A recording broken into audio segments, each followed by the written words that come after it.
Welcome to the In Betwixt and In Between. This is Leadership Limbo, a podcast aimed at helping middle managers and their supervisors embrace the discomfort and power of leading themselves and others in the midst of it all. We blend real insight with practical tools to help you lead with self-awareness, purpose, and influence wherever you are on your leadership journey. I am John Clark, one of the co-hosts of your show.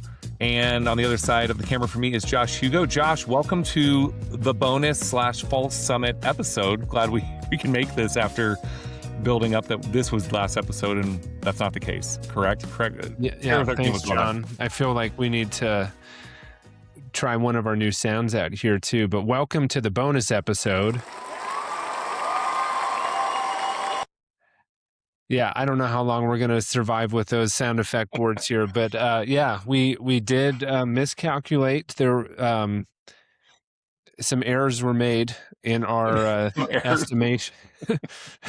Errors were made. Those are good phrases to not use as an accountable leader, but if you want to be unaccountable leader, then you can always use the passive voice. Yeah. But no, we're excited to be back today. Yeah. And then next week is our the week after this for our listeners will be our final episode of season 2.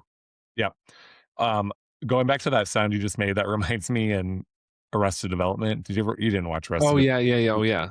When they were listening, is it Dave Ramsey who had this show? We've talked about him before, the financial guy, or Gordon Ramsay, or I don't know who it is, but whoever it is that gets on and he had all the bells and whistles, and for their stock for the Bluth family.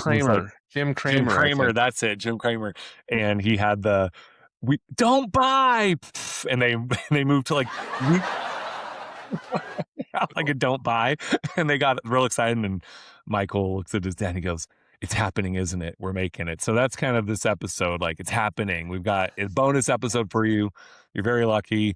And Josh is in charge of our soundboard here, so watch out. It's going to get is a throwback to my teenage years when they used to do internet soundboards, which you would go to websites and they would have these very short audio clips, and then you could prank call people with them. So we would do like Arnold Schwarzenegger prank calls. And we never really were that effective, except with my friend Jimmy's mom's boyfriend. His name was Rob, and Rob was a guy we could get. Let's just leave it at that. Okay. And we engaged on that Arnold Schwarzenegger soundboard call for a good minute and a half without him realizing it wasn't a real human trying to engage with him. Did he believe it was Arnold Schwarzenegger, or was he just mad that someone was pranking him and he was yelling at the person? I don't know if he was mad. He stuck around on the call, which is maybe why a lot of salespeople find that they keep a job. They just there's always somebody who's willing to stay on a call with you for a certain amount of time. Most of us hang up, but he did not. Or he knew it was you and he was willing to play along. That may have been. It might have been true. I'm not trying to bust your bubble here. So, yeah. All right. Well, we're excited for today's episode, which we'll get into in a minute. But as a reminder, please subscribe and share this. Got a few new 5-star ratings recently, and a comment from someone who wrote. Also, he said something about he liked the podcast, but then he said, "I've known JC for a few years, and he's a good friend and a good leader." So there you go. So read the comments. Okay. And we didn't pay him this time to write the comments, so I don't think we paid him any time. No, we've never paid anyone anything for this. Yeah. But yeah, please like, subscribe, share, check out YouTube. We put fun clips up there. Also, just good to go back to occasionally and kind of remember concepts we've talked about. And especially as we do come up upon the last episode, would like you to maybe share this over the summer so people can review some things that we've posted before. And so I'm going to let Josh explain the episode today and share how we're approaching what we think is going to hopefully be a fun and kind of cool approach to one of our last joint episode of just the two of us here for season 2. Yeah. So we're calling this the False Summit bonus episode.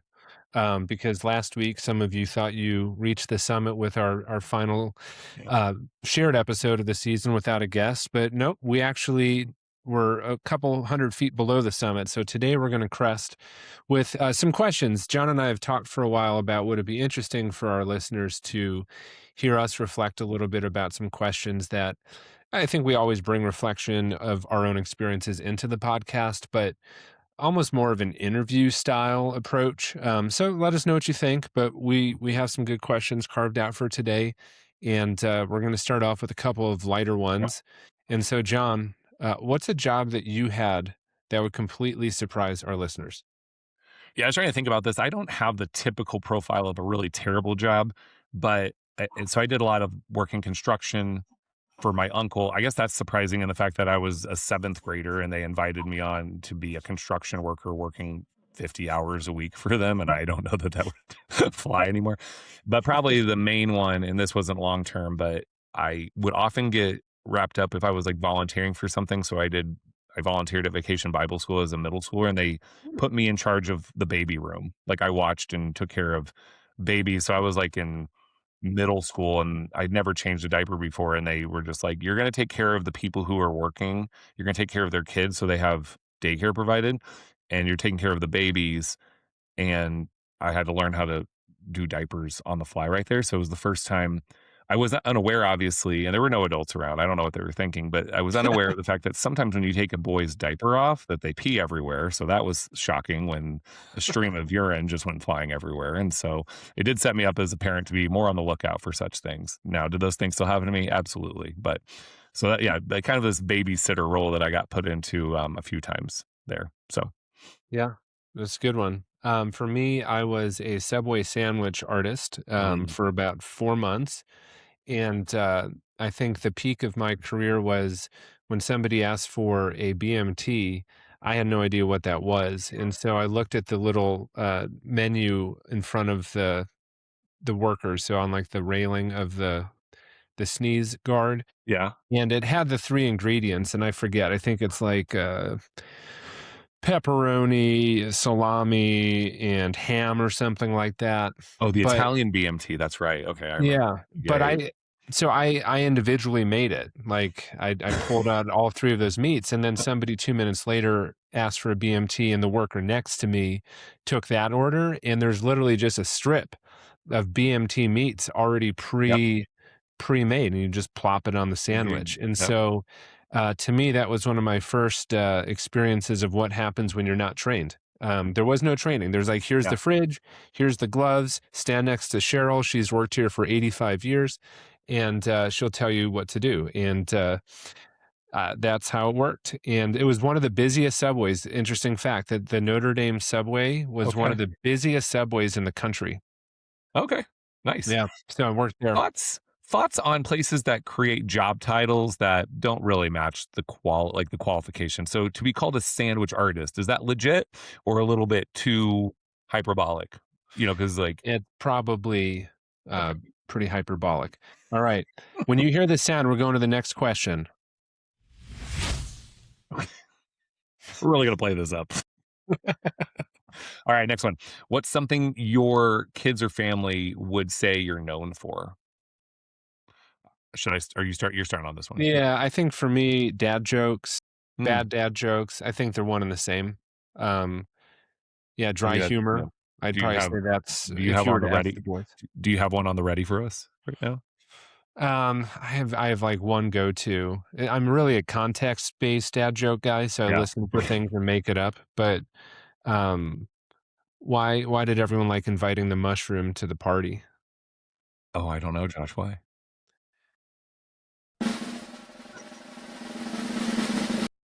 Because he was such a fun guy. There you go. There it is. All right, I won't. I promise our listeners we're not going to do that the whole time. Yeah, I can't handle it if we do the John's whole time. already ready to drop it.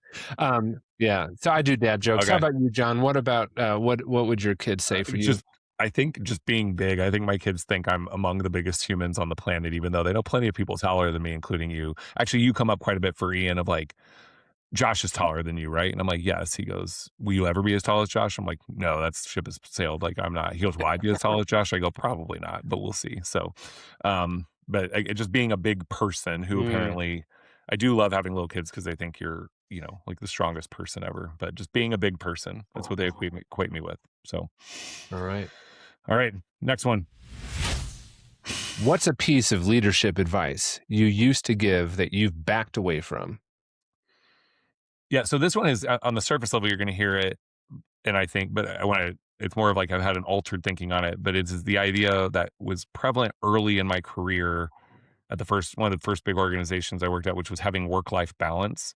And so Mm. they did all these initiatives. I think we've talked about this a bit here of basically asking people to find ways to bifurcate work and then your personal life so that you could maintain what they called balance, as if it was like a seesaw, or you just like close the door on work and then you were in it. So to me, I agree with the concept, and I've done a lot in my personal life um, to build what I will call like work life alignment. So how do these things match up? How do they work together? Um, and I'm even so I think the way it was presented to me about work life balance, and that's in work too, but I do think it applies to leaders quite a bit, or you have to help people get work life balance. It's not my job to help people find balance, but I can create conditions where they feel aligned about like what's important in them in their personal life as well as the work life, right? Or create conditions where the person they want to be and represent in all of their life can also be reflected at work versus telling them to like turn that off and be this other type of entity at work as if this is the show Right. Severance. So, yeah, Mm. work life balance, but more working towards what does alignment mean in Yeah. that situation. Yeah, that's a good one. But I Yeah. would agree. I think another one that I'm still thinking about is the idea of manager perception, right? Mm, You always have to manage your perception. I do think there's truth to that, and it goes to some of these, really well developed concepts of executive presence, for example, and managing perception. And you're always talking; you're never just talking; you're always leading. All of that is true. I think that the maturity side of what that requires is valid. The concern I have about saying something like manager perception is that there's a certain degree of inauthenticity underneath that, to me, at least, how I hear that, how I experience that phrase is that there's an element of yourself that's not meant to come through. And I don't think that all parts of yourself, the silly, the joking, the cynical, the yeah. no, I'm not making a case here for kind of this a political incorrectness, if you will. But what I am saying is that when you give somebody the guidance of manager perception, is it starts to almost to me it implied I had to be holding parts of myself that might have actually been the principled intentional part of me in the moment and push those to the side because I was trying to cater how I showed up to what others needed from me as opposed to what I was actually, leading from an internal place of values and principles. I Yeah. don't know if that makes sense, but that When phrase you came to mind for me here. when you talk about managing your perception, it sounds like you're talking about from the way of manage the way that others see you as a leader, Right. right? Like that perception versus like I also think about manage your perception of manage, that there could be multiple points of Yeah. view and ways of seeing things. And so I have to manage what I'm thinking to align maybe with others, or to Interesting. like sometimes managers tell people like manage your perception to tell people like, hey, they can be used in a good way of don't only think your way is the right way of thinking, Right. consider other points of view, but it can also be like, hey, this is the way the organization's going because we've said so. So you need to manage yours to align with that, which can be negative. But it sounds like you're talking more of like The basically former. Yeah. hiding parts of yourself or squashing them a little bit to give off a better perception of yourself as a leader. Which, yeah, I totally agree with that one for sure. Yeah. All right. I'm not going to do any more sound effects, but you can go to the next question, John. Um, this one, what leadership phrase immediately makes you skeptical when you hear it? Hmm. For me, I had two, but one is the word priorities because there's actually an etymology that comes out of Latin that priority is literally from a Latin word one. It just means like one thing, Mm, the thing. And so when leaders talk about priorities, and we all use it, I use it's it. not cynical in like a judgmental way Yeah. because it just shows up so often. But when people start talking about priorities and then the elements within the priority, and then you look at a map of what somebody's goals are, and there's really, they call it like, hey, we have, one focus, and then that focus has three goals, and then within the goals, there's three priorities, and then all of a sudden you have 28, 29, 300, whatever.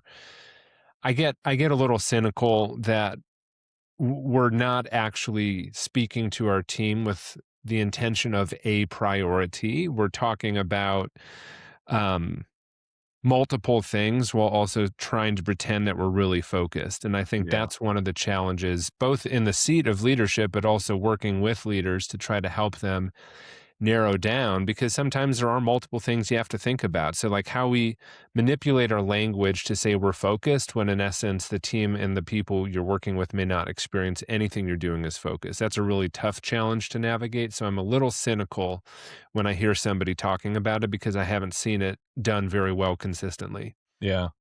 Yeah, it seems, I mean, it's hard. It's hard to just say, "Hey, you can only have one priority." Like, the world is complex, and to your point, people have to be way more disciplined about, I mean, you're better off saying, "I have one priority," and nailing that well than you are, frankly, having 5 that you all do poorly, and Yeah. most people don't have 5. They have sub-bullets of that and all Right. that. So, Right. what's your other one? Did you wanna talk about that one?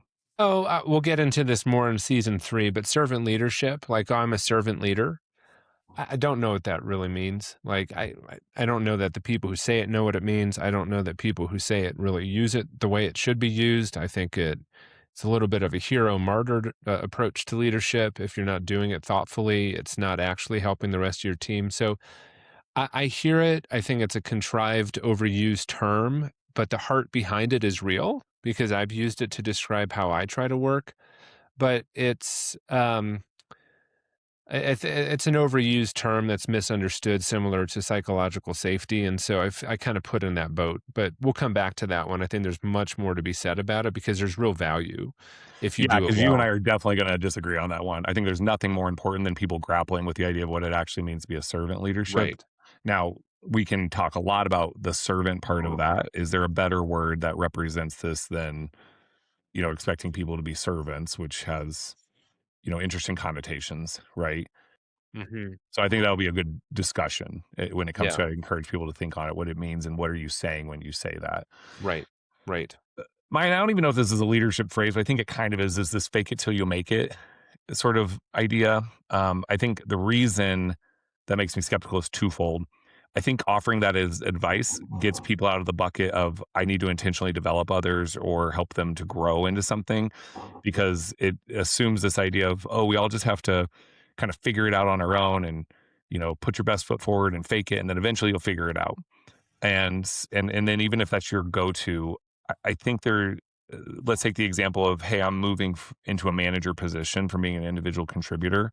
You hear a lot of people like, I just fake it till I make it, till I figure it out and act like I know what I'm doing, and eventually I figure it out. I think individuals and organizations can be a lot more intentional. Like, are there going to be challenges? Sure. And are there some things that you're just going to have to navigate and figure out? Absolutely. But I think we can be more intentional about, what does it mean when we make these shifts? How do we Mhm. shift our identities at these moments? And how do we actually build real things we're working on and developing ourselves in to have a better pathway, other than just the assumption of it's all about just, figuring out or faking it. And a lot of it's not just for the individual, but I think when organizations or others double down on, this is the piece of advice we give to people, it's just abandoning your responsibility to develop them and grow them, is what Mm. it is. Yeah. Yeah. All right. Is it me next? No, or you next? Me asking Okay. you. So, what's a leadership concept that you resisted for years before you finally embraced it? Yeah, I didn't know what to really call this, but I think a lot of the work I have been lucky to get in on, that is, and it's a little bit of self-awareness work, but I think I'm learning and growing and really seeing the value of, like, behavioral understanding, and really this idea of understanding what behavioral tendencies I have, and exploring that, and even using, I use an assessment that I give people that I really like, because it's not just, hey, here's your archetype, but it's actually creates a much more windy road for people to figure out. But I think actually pausing to think about, what are my behavioral tendencies, what strengths do those lead to, but can I also recognize the challenges I have? So, if I'm a highly ordered person, yes, that allows me to be structured and to build routine and to build consistency. It can also prevent me from being flexible. It can prevent me from seeing other people's way of ordering things. And that can create, challenges as well. So I didn't know how else to call that, but I think over the last year, and I think some of it's a lot of where my work comes from. So, somebody listening to this podcast might say, well, that's because that's how you're making money.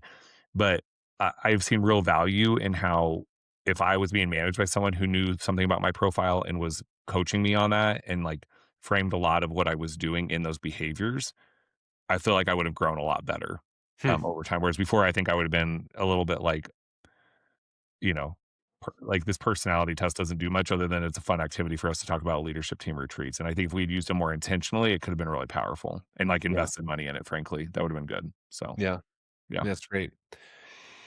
Similar for me, I think, one agreement with what you've shared. I would double click on that, but I would also say that a concept for me is like this idea of true curiosity. I think that it's a maturity piece that I've Yeah. just been learning to bring more into my life. But early on as a leader, you're promoted because you were good at what you did before. And partially for me, at least, it was because I wanted to be able to do things better than other people who I didn't fully trust were doing a good job in leadership. And so for me, I kind of viewed what I needed to do as telling people what to do almost manipulating the circumstances to make sure what I wanted is what people would do. Mm, And there's a balance of what leaders need to do to set the direction, set the goals, help set the goals at least, create the conditions to do things as opposed to telling people what to do. But I think the role of real curiosity, I'm actively always just working on that, uh, and being much more okay with I don't know, or what do you mean? What is that? As mm, opposed to being quick to agree because it feels like oh, I'm engaged, I'm listening. Here's me agreeing with you, or here's me like, yeah, yeah, yeah. So curiosity, I would say, is a practice that I don't know that I was actively resisting it, but it was almost a bit of I don't know what I don't know.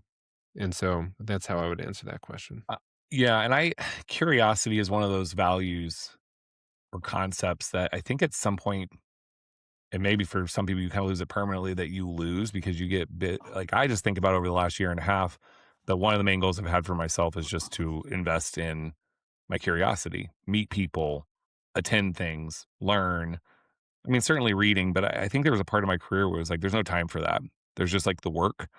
And yeah, I can get a little curious and say I'm learning some things, but I think sometimes we think of the idea of going and learning from others or networking as a luxury, eh, or just something we do to like manipulate the situation to improve ourselves or to move ourselves up the hierarchy or whatever. I just think there's something about how people lean into this idea of true curiosity and what it means to just be a learner that is supportive and not just a luxury, but necessary. Right. Yeah. Yeah. Yeah. All right. What feedback have you received that stung the most but turned out to be true? Um, that I can be very generous with my knowledge, but not generous with revealing myself. Hmm. That is newer uh, feedback and really valuable feedback. And the kind of feedback you get when you have to kind of sit with it for a while. Like that's when you know that you have feedback that is resonating internally because there's a somatic response. It's not just that of defensiveness, but like, oh, yep, that hits. And so, lots to unpack there. I know we're trying to do this in a little bit more of a rapid sort of fire direction, but yeah, I think there's a lot into this this feedback that I would imagine applies to a lot of listeners, a lot of people who are high performers, a lot of people who came out of rigorous educational backgrounds and have done, if you're in leadership or management, you've often, put your foot forward as somebody who really wants to be, going above and beyond. And you can very quickly get yourself into a position where your value to others and even as you see it for yourself is based on how much you know, like how Yeah. much in school literally is you're graded on how much you know, like, and you're celebrated for how much you know. And when you get into work, some of it shifts then to what you do with your knowledge. But at some point, all of that is about attaining these sort of material accomplishments. And by material, it doesn't have to just be physical, it could be an ideological accomplishment. But the self part of it, like who am I underneath all of that? People in my life don't always get that from me. And I have to grapple with what that means and why I'm shielding myself off. And Yeah, it's a real paradigm shift for me to think differently, but it's honestly some of the best feedback I've received in a long, long time. Yeah. I, uh, I gotta, I think there's probably a lot more here for me that includes, um, you know, uh, not as disciplined as I'd like to think I am, um, and much there. But here's one I'll say, and I'm going to put it back on me and not on others. I think, you would often hear, provide extreme ownership to others, make them responsible. And I would find small ways to do it. But I don't really think I embraced extreme ownership for others in terms of like, hey, you own that. And I trust, like, no matter, I trust you. I'm going to develop you in that, but you're also responsible for it and you're accountable to it. And I think there were many times where I would look at someone and say, well, they've got too much to do or they're young and it's hard for them to figure out. And I mean, even just a few minutes ago, right before I got on this call, and I think I'm still glad I did it, but somebody I'm coaching called and said, hey, you remember that conversation we had last week?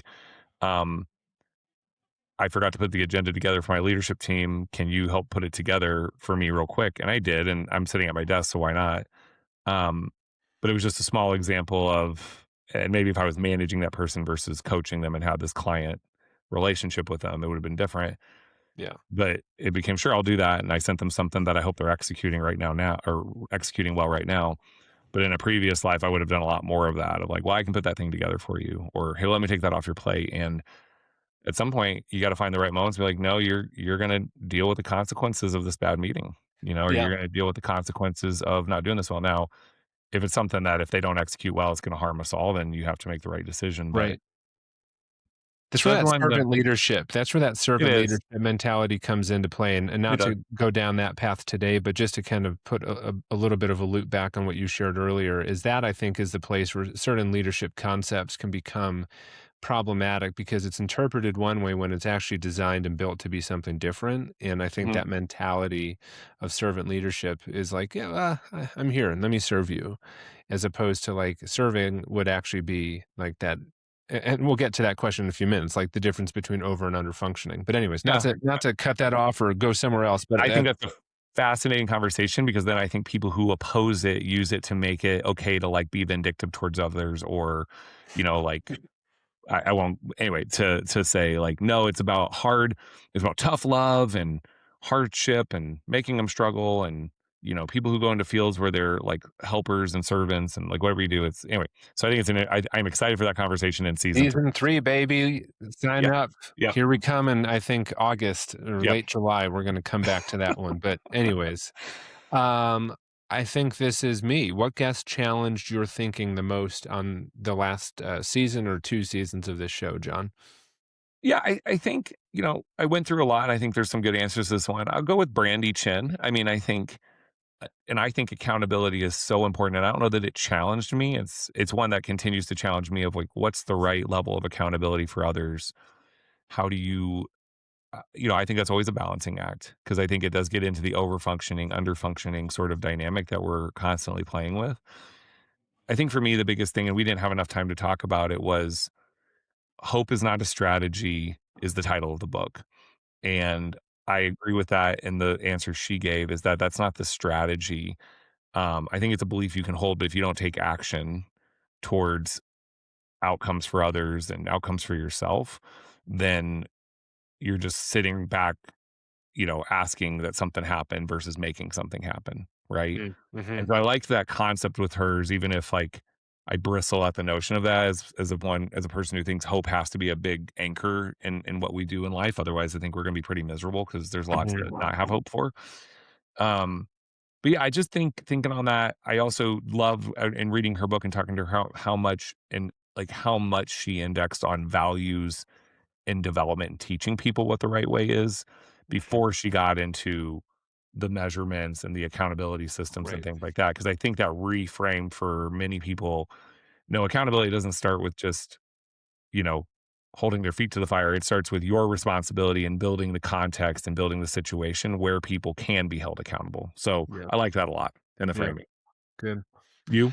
Yeah, Andrew Robinson's concept, that he really ignited and put words to the sense I've had for a while is management versus development. And like the Mhm. real goal of effective leaders and managers is to unlock the potential in others, which ties to not just the etymology of both of those words, which I found to be fascinating. So if you're listening today and you haven't listened to Andrew's podcast, tune into that. I Yeah. really thought that was a highly informative podcast for a number of reasons, including the etymology of both of those words. But the bigger piece, it was your comment in that podcast, John, which really has just stuck with me, which is management, to oversimplify or generalize perhaps, but the idea behind management is almost this inherent disbelief in others to have the capacity to do their own work, as opposed to development, which carries a belief that the other is capable. It's the Right. belief in others, it's the belief in humans to achieve. Everyone can achieve their greatness. There's the human condition piece that weaves into it, and so I've been thinking a lot about the management paradigm and what subliminal messages are carried underneath it with again, back to how we function. And the functional model of that is I am responsible for exactly what you need to do. And your responsibility is simply to do what I ask you to Yeah. do. And there's, again, always not even just a binary, but like a spectrum there to navigate. But that whole conversation really was a paradigm shifter for me in my own thinking and my own practice. And so that episode really jumps out for me. Yeah. And I think all that builds to in terms of like, we talked about this at the end of the last episode a little bit, but the liberatory Right. mindset of leaders, which Yeah. sounds, when you hear that, some people are like, oh, that's a little too, that makes leadership seem too important, or too, but I think when people actually think of it that way of your Yeah. job, that Yeah. it does create conditions where people can thrive. So Yeah. Yeah. It's an important job. Yeah. There's it no is. way around it. It's an important job. Okay. What topic have we covered that you think leaders still misunderstand? I think overfunctioning and underfunctioning. What does it mean to control? What does it mean to rescue? What does it mean to soften? What does it mean to be a victim? I think everyone on paper understands what that means. Like, oh yeah, yeah, yeah. I don't want to control people. But the nature of how it shows up is often much more subtle. It's the language we use has to be very skillful to not just make it sound the way it should sound for the audience, but also to reflect what you actually think internally. And so I think people understand the idea of not wanting to rescue others. I understood that very early on in my career in leadership. Like I knew I shouldn't be doing it for others, but the small little ways in which it just continues to rear its head because the internal work was not something I was aware to do.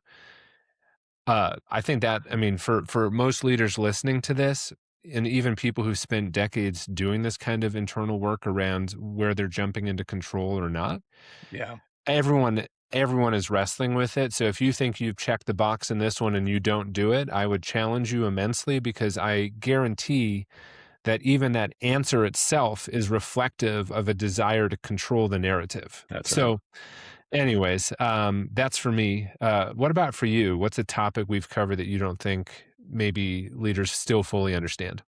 But I do want to hit on, like, if I think about Yeah, yeah, learnings I've had from this, I do think that concept and the ability to come back to that, and for myself, I just want to note that because I do yeah. think that's something that those terms you brought to me, that like, well, this is one of those examples where, yes, like intellectually, do I understand the concepts of what overfunctioning and underfunctioning was before that? Yes, but I didn't have language that constantly made me ground my actions in, oh, this is me being overfunctioning, Right. or this is me underfunctioning right now. So I felt that quite a bit. I mean, I had two terms. I think I'll do the main one here, and then I want to hit on the other one. But psychological safety. I know we spent 3 episodes on that. I think I don't think people understand it because I think it's tough. I think this is similar to what you're saying about underfunctioning and overfunctioning. You don't make it. Like there's gonna be moments where you're underfunctioning, times where you're overfunctioning. It's about drawing yourself out of that at times. Hmm. And I think psych safety is the same thing. I think it's hard to know when am I being overly accommodating for people's emotions, um, versus am I hearing them enough and hearing their voice in a way that feels honoring, right? And I think sometimes people can swing one way or the other, where it's about being principled and moving on in a way that doesn't feel like it was safe for people. And also there's the times where it's like we sit in this space too long without anyone making a principled decision about how we're going to move forward because you over index on we have to hear all voices, right? And I think it's tough. I mean, and I think it is something that people have to keep in mind of how do I create the right conditions where people can debate, where they can talk, where they can share their piece, where they can share their belief in something, not be harmed, but also be told at the same time that but we're doing something different than what you want. And I think it's on both of the sides of that equation was what makes it tough. Leaders have to understand that, but also followers. You have to understand that your boss or others saying they disagree with you doesn't mean they hate you or they've harmed you. It just means they disagree with you. And we have to get comfortable with that. So I think that's incredibly rich. I think it's something, and it doesn't mean like we should abandon the term. I think people should just be more willing to grapple with it. Where for a few years there, I think there was a narrative that was created about psychological safety is about people feeling comfortable, right? Versus truly safe from harm for Right. sharing their opinions, right? I think the other one I'll just say here quickly, and maybe it fits in with that, is ambiguity and the importance of ambiguity. I think so much of leadership is creating conditions where we can say things are unambiguous and super clear. And we talk about maybe this is the leadership term I don't like as much as clarity. Um, I think the idea of always having perfect clarity for yourself and others is hard. You can build it, but you also have to be comfortable that the clearest thing is that there's going to be uncertainty, right? Yeah, And it's right. about how You we can be lead through clear that. about uncertainty. Yeah. All right. Yeah. Okay. You. All right. So the next round of questions, we can do these, I think, a little bit shorter because we get into some kind of lighter stuff for a little bit. Okay. Perhaps. I don't know. Yeah. Nothing's light. Nothing light. All right. You can only recommend one leadership book, and I'm looking at John's thoughts here, and there's three.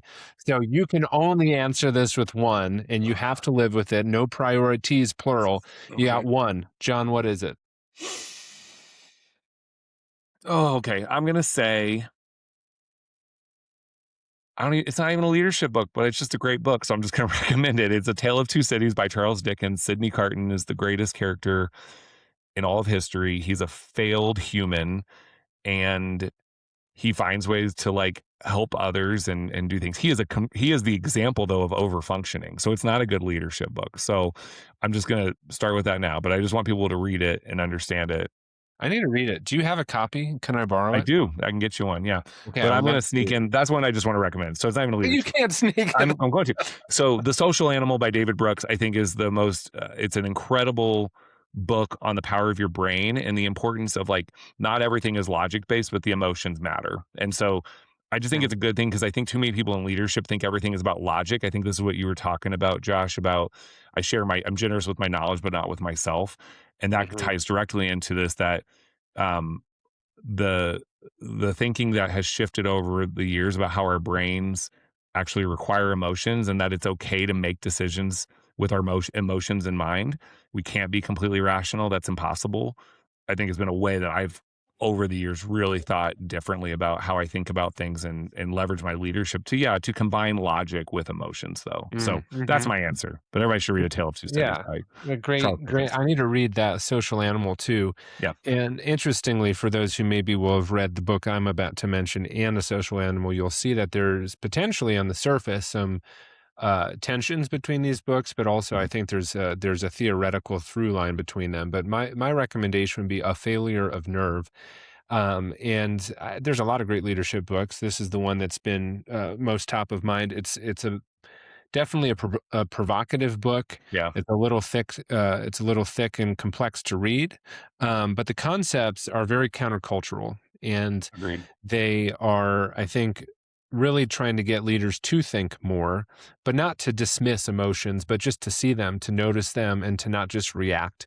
And what does it mean to think about noticing feelings and emotions in a system without just reacting to what those mean for your decisions as a leader? um, is really a powerful concept. And what's fascinating to me about this book is it was written in the 1990s, 30 years ago. And the things that Friedman was worried about happening in terms of the overall societal direction towards a more regressive way of thinking, feeling, living, functioning, were concerns that he was speaking to at that time that are even just much more manifest now. Yeah. And I think that the warning signs have been flashing for a while. And this book is a really interesting way to think about the part each of you could play, you as a listener could play to help create a society and a self that functions better. So, highly recommend it. Put some time aside. It's not a book you read over 2 days. Like you got to break that one down and Yeah. look at it kind of piece by piece. It's like a chapter at a time sort of book, and then spending some Correct. time reflecting on each chapter. And I will note about that book, it's a great book because there's a lot of things you're going to read and be like, I don't think I agree with that. But if you really get curious about it, I think you're going to understand where he's coming from while also understanding there's tension in what he's saying. And that's what good books do. I think too often it's like leadership books are too easy to agree with because I mean, the concepts aren't that challenging, frankly, but this book is, it's more like a work of literature. It's really good. So, Yeah.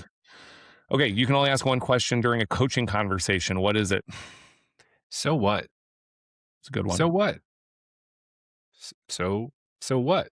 Lots of ways you can ask it, but uh, I think that one cuts through a lot of noise. Somebody I was speaking with, Camille Romero, the other day. She's a coach out here and a great person, but she says there's 3 questions she likes to use, and I loved her framework. What? So what? Now what? Hmm. But what's the problem? So what? Like, why? What's the problem? Like, what is actually? You just spent all this time telling me about this thing. So what? And what's next is kind of implied in Yeah. that question. So if I could only ask one question, so what? Yeah, it's a good one. Well, I think then probably what mine one is the first question she asked, but I cheated here also and I made a question, but with a command after that, which is what's your biggest challenge right now? Start to solve it. Because if I have one question that gets them into the conversation and I need them to talk the rest of the time without asking any follow-ups. Now, to your point, if I can ask follow-ups, then it's just so what consistently. Right. But this idea of what's your biggest challenge right now? Start to solve it. Because that's what good coaching is. It's helping people to create the conditions and the time and space for them to start solving their own problems, which they're the most capable of doing that, right? Yeah. So that was mine. Okay. Question with a command. So, What's okay, the most overused leadership word right now? it's not a word. I think it's AI. I think there's too much that's equating it to it, like, oh, AI in your leadership and how's that impacting it? And I don't think that's wrong. I just want people to understand. I don't know. I don't have a good answer on it, but I think we're doing too much discussion about AI and its role in leadership, and both in terms of creating fear of what happens when it takes over, but also too much about um, what if you aren't using it enough, and what's that mean for Yeah. your leadership and how you're leading your organizations and stuff. So I think it's impossible for it not to be the most overused word. I just think it needs to come with some caveats of like what else is important to us in Yeah. this world where I think people are kind of pitching themselves in two camps. And I think it's more about how do we, you do a lot of discussion on this, Josh, but where does it fit in a way that the face to face, the coaching, the personal stuff, the development stuff, the stuff that ties to the human condition. I think it's like, how does, that needs to be the bigger conversation versus anti AI or pro AI. It's more, how do we continue to index on, Hmm. uh, you know, being in connection with each other and the human side of this. So I'll stop Yeah. there. But No, it's good. I mean, actually, just if you're a listener who does feel like they're pretty equipped to speak to AI in leadership, we would love to have you reach out to us because I do think that would be a topic we haven't covered in any real depth. In season 3, I think it becomes a really critical place of engagement in the world of limbo, so to speak. yeah, and I think it's been particularly absent from ours because we have chosen to index on the liminal space of leadership Yeah. versus like, are you hitting the coolest tool right now? And I think it has a role. I use it. Like, don't get me wrong, but anyway, interesting. That would be interesting to talk about in the context of what Yeah. we talk about. How about you, Josh? Yours is way more deep. Mine is just kind of a word I use and I kind of hear myself use and kind of laugh, but Here's synergy. that. I suppose some Yeah. synergy. Like, when did I Yeah. start saying that? Yeah, I don't even it's a synthesis, energy, I don't know what it really is even about, but like, hey, we have some synergies here. I'm sure I'm about to grab lunch with somebody and I'll use that word, but it's just one of the words, like, what does it really mean? It's kinda like a more direct statement of like, "I like you and I'd like to work with you." Yeah, that's Like, yeah, that would be a much more direct way of saying it, like, "I think you have things that I need, I have things that you need.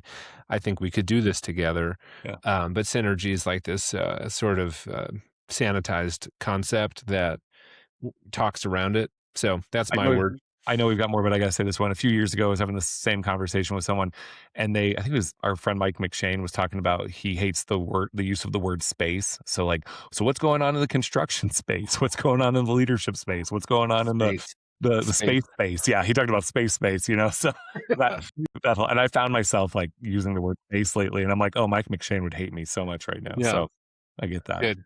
Good. All right, and I think is it You you go for it. me. All right, we're gonna move. Here we go. What would your team say is your most annoying leadership habit?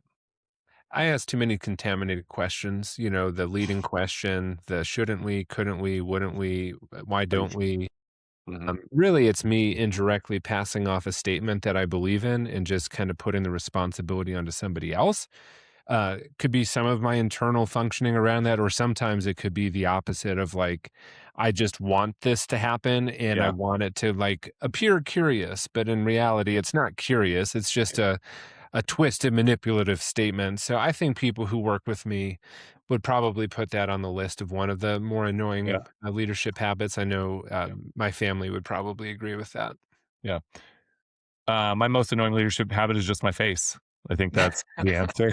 I say that kind of funny, but it's just I think I heard over the years I had a face that never hid my emotions. Um, and then my words would not reflect what my face was showing. And so learning how to, but I Mm, think some of that too was even when I was trying to just maintain neutrality, it was like, this isn't working for me. I just had a hard time doing that. So it's my face. That's my most annoying leadership habit. So you're up. What's the most harmless workplace behavior that secretly drives you crazy? This is from early in my career. I hated Friday over enthusiasm. Like, I guess I worked in schools too. So when you got like 500 kids cheering about, oh, it's Friday, finally the weekend, woo. I'm like, what are you saying about what it's like to come to school or to be here that you have to celebrate Friday, or people start celebrating Friday on a Wednesday? Like, oh, it's almost Friday. I get it. And like, but I do feel like for most people, it's just this thing that you feel like you have to do because it's a filler and something to talk with about is how excited you are for Friday. And I hated that, which then people hated me for hating it. They're like, "Well, you're such a curmudgeon." It's like, who cares if people like their weekends? And I like my weekends. I just didn't feel the need to also demean the place that we actually were at more, which was work throughout the week than where we were on Saturday and Sunday. So that's mine. But I'm a curmudgeon. So there you Yeah. go. Mine's family, like the work family. Hey, we're a family. There's a lot I could go off on about that one, but one, like, no, like, I'm just not like, what does that mean? Two, there's a lot of dysfunctional families out there. So, like, there's a pretty good chance that if we're a work family, we're also probably a dysfunctional work family. Yeah. Yeah, I think that and families don't just, like, kick people out every couple of months because the Yeah. dad lost his job, so I'm sorry, Landon, but You gotta you go. gotta hit the road, buddy. We'll give you a nice severance package, and we will never talk to you again, even though we're family. So I Yeah. just think it's so dumb. I don't get it. If you use that word, I'm sorry, like that I have such a strong opinion that challenges what you're saying in your business, your company or whatever, but it's just not a necessary term. Team makes sense. You are a team, Sure. but I think family is one of the workplace behaviors that just creates this artificial, like, I think most people who hear it probably think it's also kind of stupid, but they go along with it. And some people who use it, it's like, are they, why are you using it? Are you trying to like build a version of the family you wish you had? Like, I don't know. I'm going to make Yeah. some enemies from all of my comments about this, but yeah. Yeah. If you want the I unfiltered version, you're going to have to start subscribing to this with our paid version. We I don't don't think I'm as have it strong yet. as you on that one, but I get it. Like Yeah. I don't like to use that. So Yeah. All right. let's see. So what guest do you want to have on someday? Yeah. Josh stole mine. Just gonna note that so I Yeah, can't. Marcus Freeman. Marcus Freeman, if you're listening to this, I know that you're pretty busy, but and John wore the Notre Dame I outfit today, know. and I snatched that answer away from him. But No. yeah, Marcus Freeman, head football coach of the University of Notre Dame's football team, but truly beyond our affinities to the university, I think a quality individual, an Yeah. intentional leader, and somebody who I think is mature beyond his age. He's actually younger than both John and I, and really an impressive person. So if you'd ever want to come on to a Notre Dame alum podcast with a wide reach in theory, um, Marcus Freeman's agent, give us a call. Yeah, and I just want to note that, like, yes, some of this is what I like to always just talk to the Notre Dame head football coach. Sure, I just think when we talk about all the things we talk about on this podcast, and I see him talk about it and bring it to life, I see how I think the coaches on his team are empowered. I think how his players feel about him, but also have a strong sense of, I think, their personal responsibility. I mean, it's really remarkable, and I think he matches a lot of what we say here. Mine is, I just was trying to think, and I was kind of let loose. I think Pope Leo the 14th, and not just because I'm Catholic, but I think to me, like, how do you manage such a sprawling entity, and keep it grounded, keep it certain, especially something that's so fractured in many places as the Right. Catholic Church is, and how that combines with politics across the world. And I think it would be a fascinating. Number one, he'd be the first pope I can actually talk to. I mean, I guess a lot of them spoke English, so I shouldn't say that, but um, I just think, given his understanding of American politics, but having lived in South America and now overseeing the Vatican, I think it would be a fascinating conversation on how do you think about leadership when you're also a spiritual leader, and how do you combine those things? And I don't know, be a cool conversation. So Pope Yeah. Leo, if you want to come on our podcast, let Yeah. us know. Yeah. Throw it on Twitter. All right, you're next. So what's yeah, and let's do a couple more. I think we don't need to do the silly No, let's lightning do round them. at What do we the end, care? but we're doing great. People are here. We can go for an hour. Let's do it. Yeah. They're fine. What's one idea from the podcast that you personally struggle to practice?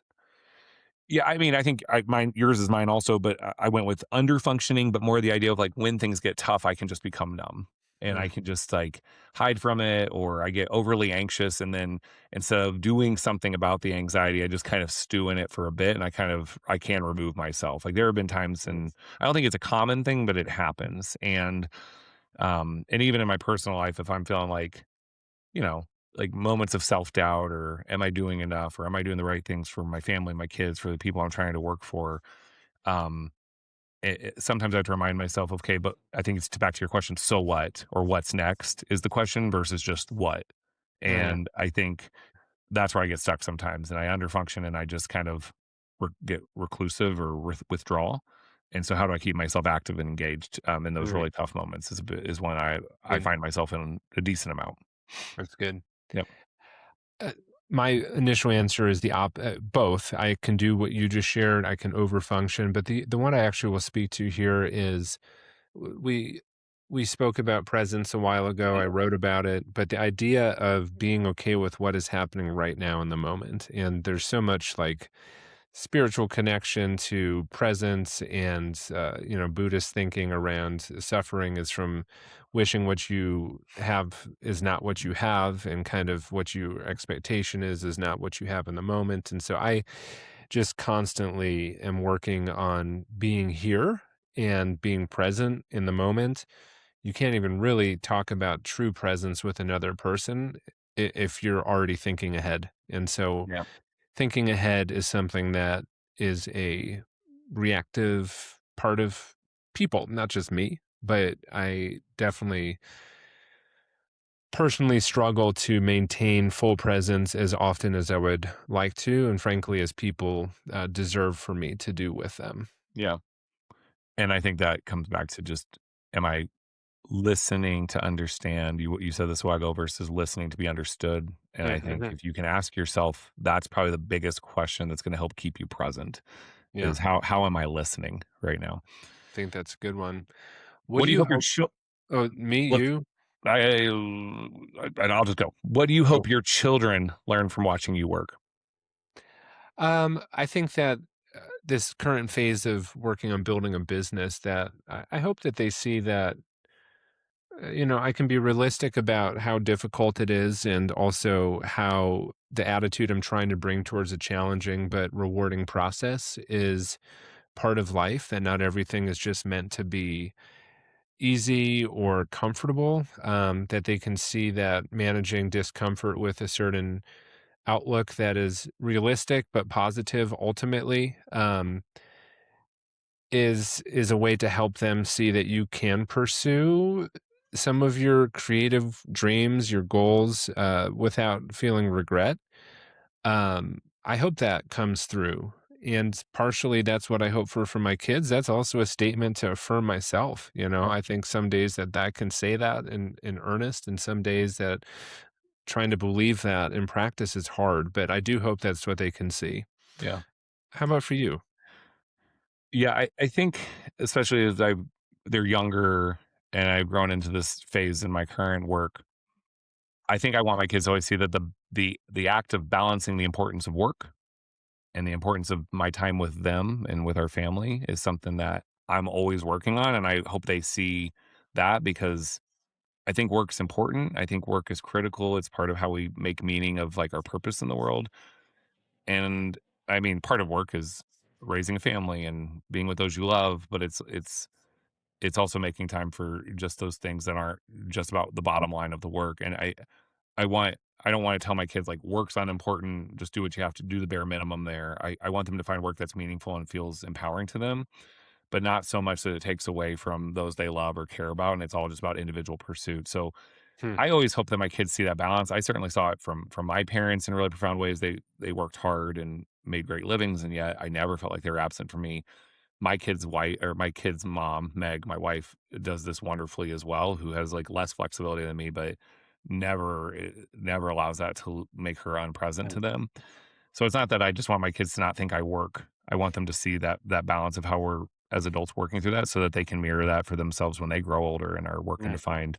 And I said I hate balance, so I guess just that alignment is more what I want to talk about. So Good. I like that. last one before the lightning round. Go for it. Yeah. If somebody listened to all 41 episodes now, what do you hope they would walk away believing about leadership? Number one, I hope they walk away from this with like a few more questions and more uh, pressure to think about it than to have answers. So I think it's about leadership isn't about quick or right answers, but about your thoughtfulness, about your introspection, both of like yourself, your leadership of others, and a willingness to shift and change. And yes, you need to come down with answers. You need to come with decisions. You need to build a path forward for yourself and your team.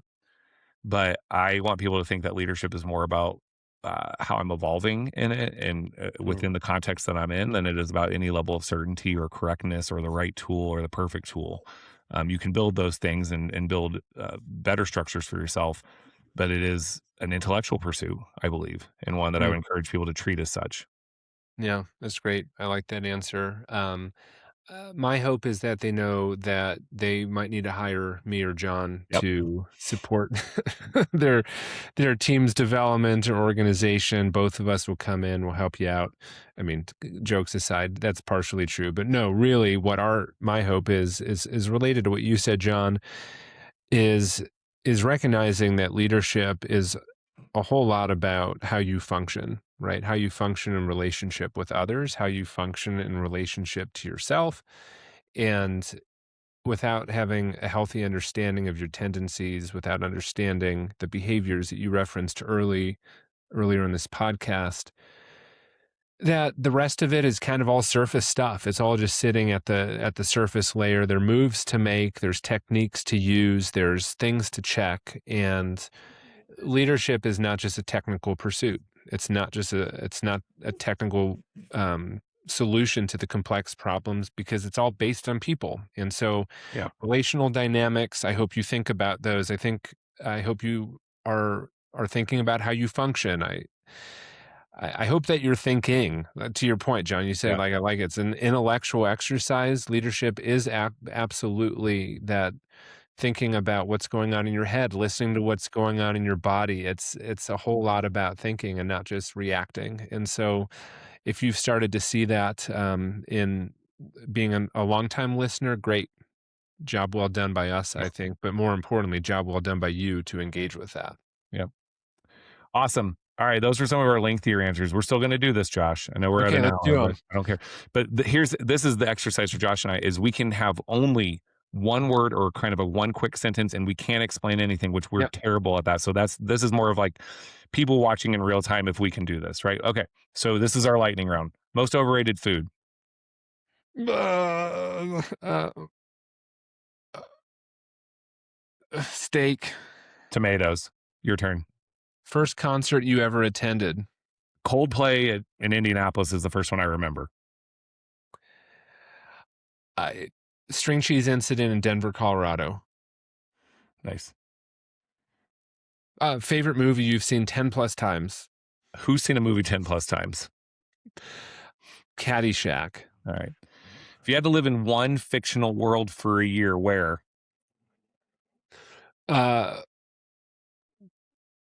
Wakanda. Middle Earth. Most irrational fear. Falling, not heights, just falling. Ooh, that's good. Most irrational fear. Big snakes.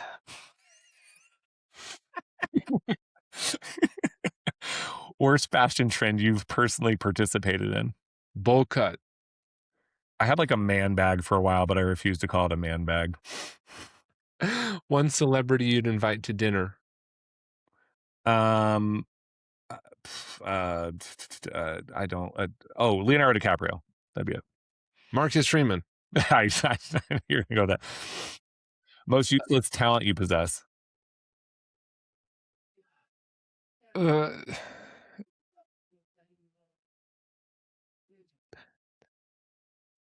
In trumpet playing, there's a concept called double tonguing.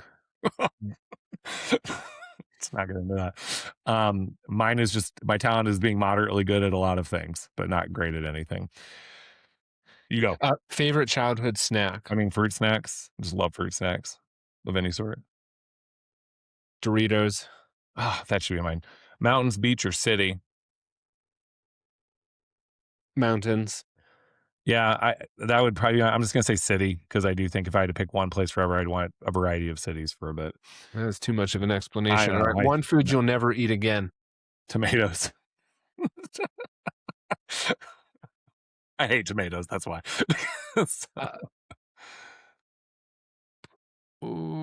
Escargot. Favorite sports moment you've witnessed live? I mean, it was my favorite until the end. Notre Dame, Ohio State, 2023. Lost in the last second, 10 men on the field. Notre Dame versus USC, 2005. And I didn't get to go to it. I should have been there, but I had to go to a wedding. So anyway, if you could instantly master one hobby, what would it be? Forging. Woodworking. Most used app on your phone? Amazon Music. Or my podcast one. But LinkedIn or Spotify, I don't know. Nah, probably LinkedIn for me too. If your life were a movie, who would you play? Oh, sorry. If your life were a movie, who would you play? Who would I play? Oh, who would play me? Who would play me? I'd vote. What you choose? Matthew McConaughey. Matthew McConaughey would play you. Mine's probably like Zach Galifianakis for me. If I were playing someone, I'd be He-Man and Masters of the Universe. All right, last one to you. Favorite guilty pleasure TV show? New Girl. So I think you should leave, Tim Robinson. Oh, I thought you were just telling me you should leave, John. Well, we do need to leave. So we do. This is the end. Your day.